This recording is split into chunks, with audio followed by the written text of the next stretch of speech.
असलामुअलैकुम प्यारे दोस्तों, की हाल है? ठीक हो? सो खैर खरीत नालो सो अल्लाह पाक थानू इस तरह देवे, खुश रहो, आबाद रहो, वसते रहो। मेरी तरफों जनाब पाकिस्तान चो ना या पाकिस्तान या बाहर दियां कंट्रियां मेरी तरफों सलाम ते लव यू है। तो तमाम दोस्तों की नज़र होता है जनाब शेर है, तो तुहानू शेर सुनाना, सुनो शेर।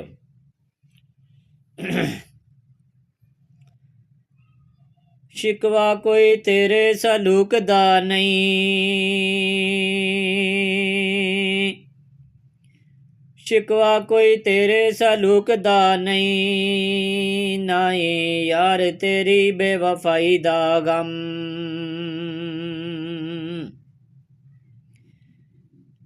नाई नाल रकीबां फिसाद मेरा,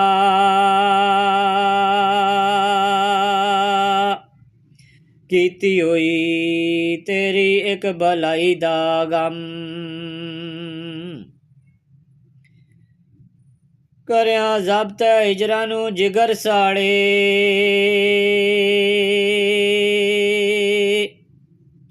जे लब खोलां ते तेरी रसवाई दा गम,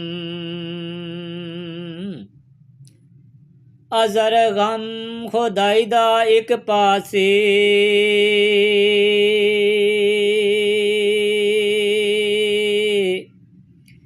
शायद गम खुदाई दा एक पासे,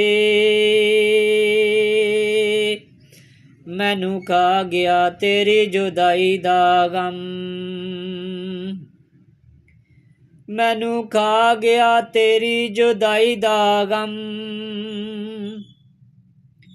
दोस्तों इस वीडियो नू लाजमी पूरा सुनना, शेर किस इस विच के फिक्र आवे और के इस चो जनाब दूसरा तुहानू चीज़ नज़र आई है। वीडियो नू जनाब लाइक कर दियो, शेयर कर देना, कमेंट कर देवो। ये मेहरबानियां तुहाड़ियां, ना भी करो तां भी तुहाड़ी मेहरबानी है।